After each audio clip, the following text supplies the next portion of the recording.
ٹیک اوے اس کا ہوں یا جو واوڈا صاحب کا جو کہنا ہے، ایک تو وہ کہتے ہیں کہ فیض حمید صاحب کا اور گنڈا پور صاحب کا چونکہ کانٹیکٹ بہت حد تک اسٹیبلش ہو گیا ہے، اس لیے ان کے ڈیز آر نمبرڈ. ان کو پتا ہے کہ اب میں جانے لگا ہوں تو وہ ٹیمپریچر اتنا آگے لے گئے تاکہ بعد میں یہ جواب بنا سکے کہ میں نے یہ بات ہے کہ اس نے مجھے ہٹا دیا گیا. گنڈا پور صاحب جا رہے ہیں، وہ یہ کہتے ہیں. دوسرا وہ کہتے ہیں آئینی ترمیم تو ہم لا سکتے ہیں بھائی، ہمارا حق ہے اور جو صحیح لگے گا وہ ہم کریں گے. جس سے ہم یہ امپریشن لے رہے ہیں، وہ یہ کہہ رہے ہیں، آگے ہم یہ امپریشن لے رہے ہیں کہ اس آئینی ترمیم تو آوے ہی آوے.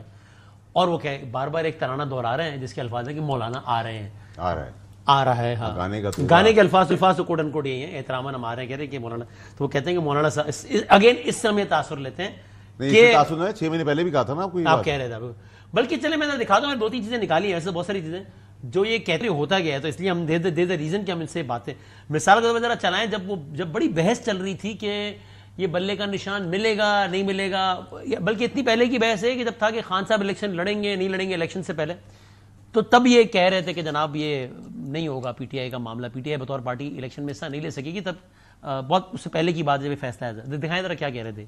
دو رائے آپ کے پاس نہیں ہونی چاہیے کہ اگلے الیکشنز میں نہ تحریک انصاف نظر آ رہی ہے نہ چیئرمین تحریک انصاف نظر آ رہے ہیں. This is understood, written on the wall. وہ خود الیکشن کے میدان میں امیدوار ہوں گے چیئرمین پی ٹی آئی؟ نہیں. یہ بات ایک بڑی امپورٹنٹ بات، یہ 12 جولائی میں نے تاریخ دیکھی آنے سے پہلے 12 جولائی کو ہمارے پروگرام میں کیا کہ جس کے بعد ہم ٹیم کے ساتھ بیٹھ کے ڈسکس کرتے تھے کہ یہ کیا بولا ہے انہوں نے یار، کہ ایک گرفتاری ہوگی لیکن وہ سیاسی نہیں ہوگی. وہ نہیں بتاتے نا، وہ کہتے ہیں یار سارے امرود آج بھیج دوں گا تو کل کیا کروں گا، نہیں بتاتے ہیں. تو میں نے خود ہی ہم تجزیہ کرنے بیٹھے، لیکن ہماری سوچ وہاں تک نہیں کہ 12 جولائی کو انہوں نے کہا ہے، 22 جولائی کو اور 12 اگست کو، 22 جولائی کو انہوں نے کہا ہے، 12 اگست کو آئی ایس پی آر کی پریس ریلیز آئی ہے فیض حمید گرفتار، 20 دن بعد. تو میں تو یہ دکھایا انہوں نے کیا کہا تھا، گرفتاری ہوگی، ایک بڑی گرفتاری ہوگی، کیا کہا دکھائیں. میں نے بہت پہلے کہا تھا اینڈ میں سارے پکڑے جائیں گے، سپٹمبر اکتوبر میں گرم سیاست ہوگی. اور آپ کہہ رہے ہیں سب اندر جائیں گے، تو اس سے مراد آپ کی یہ پی ٹی آئی سے متعلق ہے نا، یا سب سے مراد اکراس دا بورڈ ہے؟ اکراس دا بورڈ بات کر رہا ہوں، پولیٹیکل پارٹیز کے علاوہ میں اکراس دا بورڈ بات کر رہا ہوں. اچھا، اگلے 3 ماہ آپ کہہ رہے ہیں کہ بہت غیر معمولی اہمیت کے حامل. باپ کا جو باپ ہوتا ہے نا، وہ باپ جتنی بن جائے نا ان کو بچہ بنا کے چھوڑتا ہے. سو یہ میرے لیے بڑی کوئی حیران کن بات تھی جب وہ پریس ریلیز جب آئی تو. اور سپریم کورٹ کا جب فیصلہ آ گیا تب فیصلہ اڑا تھا، تب سے کہہ رہے ہیں کہ بھائی جان اس میں پی ٹی آئی کو مایوسی ہوگی. پہلے بھی کہہ رہے تھے اور بعد میں بھی. آج کی تاریخ تک اس فیصلے میں عمل درآمد نہیں ہوا ہے. مخصوص نشستوں والے فیصلے کی بات کر رہا ہوں میں، اس پہ کیا کہہ رہے تھے دکھائیں ذرا. ریزرو سیٹس کے فیصلوں کی بات کر رہے ہیں تو میں ابھی بھی آپ سے کہہ رہا ہوں کہ مایوسی ہوگی مایوسی ہوگی مایوسی ہوگی. تو اس طرح کی اور بہت ساری باتیں، اس لیے ہم نے ویسے یہ نہیں سپریم کورٹ کے فیصلے عمل درآمد کروانا تو پارلیمنٹ کی سر ذمہ داری، لیکن اس کے اندر آئین و قانون بیچ میں آ گیا نا. اگر ایک چیز کا ٹائم لائن کراس کر دی تو کوئی چینج نہیں کر سکتا، وہ ہم چینج کر سکتے ہیں. So when it comes to us, it's about us. تو مخصوص نشستوں کے والے سے ہم نہ ہی سمجھیں پی ٹی آئی کو مایوسی. آج بھی آپ کا اس پہ یہ اسٹیٹمنٹ ہے. Coming to this high profile گرفتاری فیض حمید صاحب کی، یہ تو آپ اس وقت کہہ رہے تھے جب کوئی نہیں کہہ رہا تھا. تو دیکھیں بدامی صاحب، اللہ کا احسان ہے، فیض حمید صاحب کے میرے خیال سے پاکستان میں آج بھی کوئی کھل کے بات نہیں کرتا. اچھا، آپ اس وقت بھی کہہ رہے تھے، انہوں نے خاص کر کے فیض صاحب اس وقت کہنا شروع کیا تھا جب فیض صاحب نے ٹیکا تھا. نہیں، جب ڈی جی آئی صاحب بھی تھے تو I think Allah is been very kind. آپ ٹھیک پہ کھڑے ہوں، تو میں نے تو ان کو ٹیک آن تب کیا جب وہ پاکستان کے ایک سب سے طاقتور آدمی کئی ہسٹریوں کے بعد، دہائیوں کے بعد آئے تھے، اور میں نے اس وقت ان سے ٹکری تکلیفیں اٹھائی. ڈسکوالیفائی بھی فرمائشی پروگرام کے تحت ہوئے، وزارتوں میں بھی مسئلے آئے. جب میں ایک وسیم اختر صاحب کے لیے شور مچا رہا تھا، اس زمانے میں نیب کر رہا تھا، تو میری فائل کھل گئی نیب میں. تو میں نے بہت کچھ دھکے کھائے اس چیز کے اندر، لیکن اینڈ آف دا ڈے اللہ کا احسان ہے، جس نے جو بویا تھا وہ آج نہ کرسی پہ، جو کرسیاں لے لیتا تھا وہ آج اندر ہے. بہت سارے لوگ ہمارے جیسے کرسیوں پہ بھی ہیں، باہر آزاد بھی ہیں. اللہ کی مہربانی. دیکھیں دیر ہے درست ہے، میرے حساب سے دیر میں فیصلہ ہوا یہ، لیکن بہت اچھا فیصلہ ہوا، اور اس کا سارا کریڈٹ آپ آرمی چیف کو دیں، جنرل عاصم منیر صاحب کو. انہوں نے ایک پریسیڈنٹ سیٹ کیا. ایک گھٹن کا ماحول جو تھا فوج میں، جو بہت عرصے سے ایک اس کے اوپر سپاٹس تھے، وہ انہوں نے ایک ہی وار میں صاف کر دیے. ایک انرجی آ گئی اور انوائرمنٹ دیا. کیا نکلے گا اس کیس سے؟ دیکھیں وسیم صاحب، اس کیس میں نکلنا تو بہت کچھ ہے.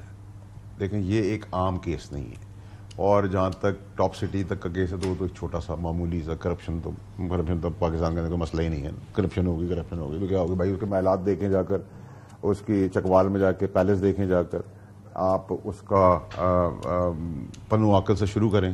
اس کے کیریئر کا آغاز کہ وہاں وہ کیا کرتے رہے جب جی او سی تھے. سارا کچھ 2024 میں کیوں نظر آیا؟